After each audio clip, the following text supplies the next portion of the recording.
안녕하세요. 혹시 이런 생각해 보신 적 없으세요? 경력이 차곡차곡 쌓이는데 왜 마음은 점점 더 불안해질까? 10년, 15년 차 베테랑들이 어느 날 갑자기 나 이대로 괜찮은가? 하고 자기 가치를 의심하게 되는 순간들. 오늘 바로 그 원인과 해법을 속 시원하게 파헤쳐 보겠습니다. 자, 그럼 바로 시작할까요? 자, 여러분께 한번 직접적으로 여쭤볼게요. 여러분의 10년 넘는 경력, 이게 과연 든든한 안전자산일까요? 아니면 나도 모르는 사이에 빠져버린 덫일까요? 만약 이 질문에 마음이 좀 불편해지셨다면 오늘 이야기는 바로 여러분을 위한 겁니다. 그래서 오늘은 이런 순서로 한번 얘기를 풀어가 보려고 합니다. 먼저 베테랑들이 왜 불안해하는지 아주 현실적인 4가지 이야기로 그 함정을 들여다볼 거고요. 그리고 구체적인 5단계 탈출 계획과 연령대별 전략까지 알아볼 겁니다. 마지막으로 이 모든 경황에서 얻은 기운으로 마무리할게요. 문제 진단부터 명확한 해결책까지 저만 믿고 따라오시면 됩니다. 자, 그럼 첫 번째 파트입니다. 도대체 왜 잘 나가던 전문가들이 어느 날 갑자기 내가 뒤처지고 있나 하고 느끼게 되는 걸까요? 너무나 현실적이어서 내 얘기 같을 수도 있는 4명의 이야기를 통해 우리가 너무나 쉽게 빠지는 4가지 함정을 살펴보겠습니다. 여기 한 분이 계세요. 한 회사에서만 10년을 일한 김준혁 씨. 연봉도 8,500. 자기 실력이나 가치에 대해서는 의심이 없었죠. 그런데 이직을 하려고 면접을 갔는데 거기서 정말 뒤통수를 한 대 맞은 것 같은 질문을 받습니다.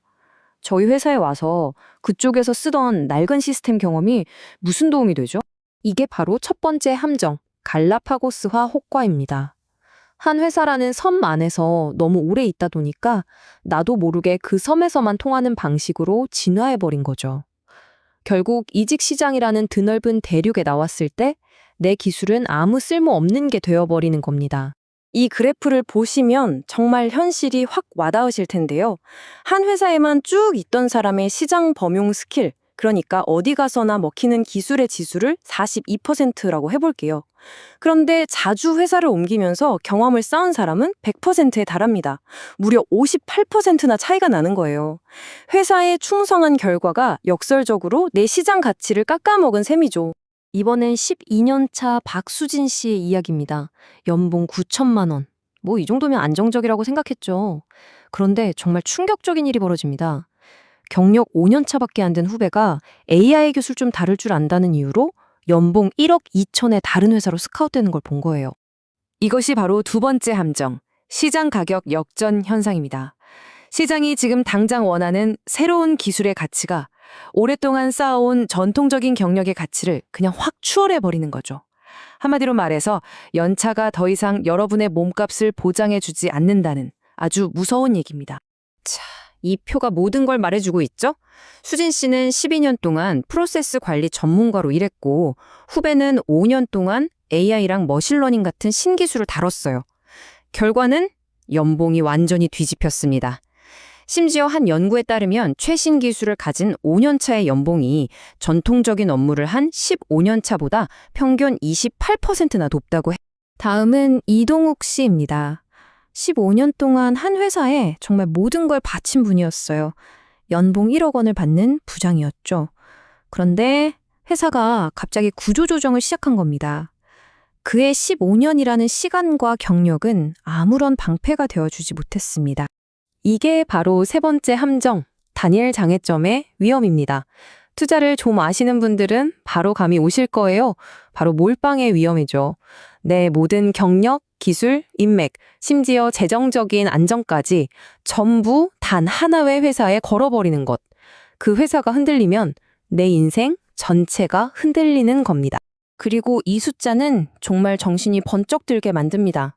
한 회사에서 15년 넘게 일한 사람이 회사를 그만뒀을 때 비슷한 조건으로 다시 취업할 확률이 고작 27%래요. 그럼 나머지 73%는 어떻게 되냐고요? 재취업에 실패하거나 훨씬 낮은 연봉과 직급으로 옮겨가야 한다는 뜻입니다. 마지막으로 소개해드릴 분은 18살 차 전문가 정서연 씨입니다. 이분은 정말 자기 분야에서는 최고라고 자부하던 분이었거든요. 그런데 어느 날 신입사원이 들어와서 GPT-4에 대해 발표하는데 세상에 단 한마디도 알아들을 수가 없었던 겁니다. 이게 바로 네 번째 함정, 지식의 진부화입니다. 내가 평생 쌓아온 지식의 가치가 말 그대로 낡아서 쓸모없어지는 현상이죠.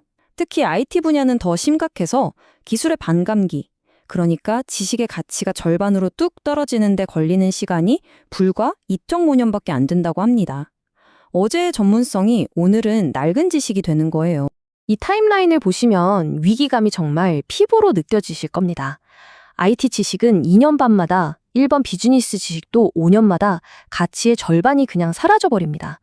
끊임없이 새로운을 채워 넣지 않으면 경력은 쌓이는 게 아니라 그냥 낡아갈 뿐이라는 거죠. 자, 여기까지 들으시면서 좀 불안하고 답답해지셨을 수도 있어요. 하지만 걱정 마세요. 이제부터가 진짜 중요합니다. 이 무서운 함정들에서 빠져나올 수 있는 구체적인 구조계획, 그리고 여러분의 나이에 딱 맞는 맞춤형 전략을 지금부터 알려드릴 거거든요. 핵심은 바로 이 5단계 계획입니다. 첫째, 현실을 똑바로 봐야 합니다. 이게 좀 아플 수 있지만 가장 먼저 해야 할 일이에요. 내 지금 연봉, 내 기술이 시장에서 객관적으로 어느 정도인지 냉정하게 파악하는 거죠. 둘째, 긴급 조치를 취해야 합니다. 지금 당장 시장에서 찾는 기술, 예를 들어 데이터 분석 툴 같은 거 하나를 정해서 미친 듯이 파는 겁니다. 내 몸값을 바로 올릴 수 있는 무기를 장착하는 거죠. 셋째, 중기적으로는 경험을 다양화해야 합니다. 회사 안에서 다른 팀으로 가보거나 과감하게 이직해서 새로운 물에서 놀아보는 거예요. 넷째는 장기적인 시스템 만들기. 매일 30분이라도 새로운 걸 공부하는 걸 밥 먹고 양치하는 것처럼 완전한 습관으로 만드는 겁니다.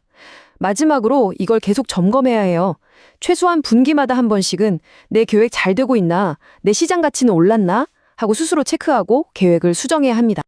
그리고 이 전략은요, 사실 나이에 따라서 좀 다르게 접근해야 해요. 30대는 그야말로 공격의 시기입니다. 실패 좀 하면 어때요? 겁내지 말고 이직도 해보고 새로운 스킬도 막 배우면서 닥치는 대로 흡수해야 합니다. 30대 후반이 되면 균형을 잡을 때입니다. 내가 뭘 잘하는지 이제 알잖아요. 그걸 바탕으로 내 남은 커리어의 큰 방향을 정하는 어쩌면 마지막 전환의 기회일 수 있습니다. 40대는 수비에 집중해야 합니다. 한 분야에서 누구도 나를 대체할 수 없도록 깊이를 파는 동시에 회사 월급 말고도 돈이 들어오는 파이프라인, 즉 부업이나 투자를 꼭 만들어둬야 합니다. 그리고 40대 후반부터는 독립을 준비해야죠. 언젠가 회사라는 울타리를 나왔을 때 혼자서도 살아남을 수 있는 나만의 브랜드를 만드는 시기입니다. 자, 이제 거의 다 왔습니다. 마지막으로 우리가 앞에서 만났던 그 네 분 있잖아요. 그분들이 뼈아픈 경험을 하고 나서 우리에게 들려주는 교훈이 뭔지 한번 들어보시죠. 먼저 준혁 씨의 교문입니다. 한 회사에서의 10년은 시장에서 3년차 신입일 뿐이었습니다. 항상 당신의 기술이 다른 곳에서도 통할지, 즉 이식 가능한지 확인하세요. 핵심은 바로 이 이식 가능성입니다. 내 기술이 다른 화분에서도 잘할 수 있는가? 이걸 계속 물어야 한다는 거죠. 수진 씨의 말은 정말 날카롭죠. 내 연봉은 연차가 아니라 기술이 정하더군요. 내가 편하고 익숙한 게 아니라 시장이 지금 비싼 값을 쳐주는 기술을 배우세요.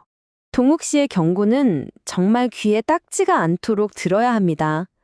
회사가 사라지니까 내 1억짜리 경력도 그냥 사라졌습니다. 주식 포트폴리오처럼 당신의 경험도 분산 투자하세요. 절대 한 바구니에 모든 달걀을 담지 마세요. 그리고 마지막, 서연 씨의 메시지는 이 모든 이야기의 결론과도 같습니다. 18년 동안 쌓은 지식이 오히려 저를 발목 잡는 짐이 됐습니다. 이제 배움은 선택이 아니라 생존입니다. 배우지 않으면 당신은 그냥 구식이 될 뿐입니다. 결국 이 네 명의 이야기는 우리 모두에게 단 하나의 질문을 던지고 있습니다. 당신의 커리어, 그 다음 챕터는 무엇입니까? 어쩌면 그 불안함이야말로 새로운 챕터를 시작하라는 신호일지도 모릅니다. 오늘 당장 새로운 방향으로 딱 한 걸음만 내디뎌 보시는 건 어떨까요?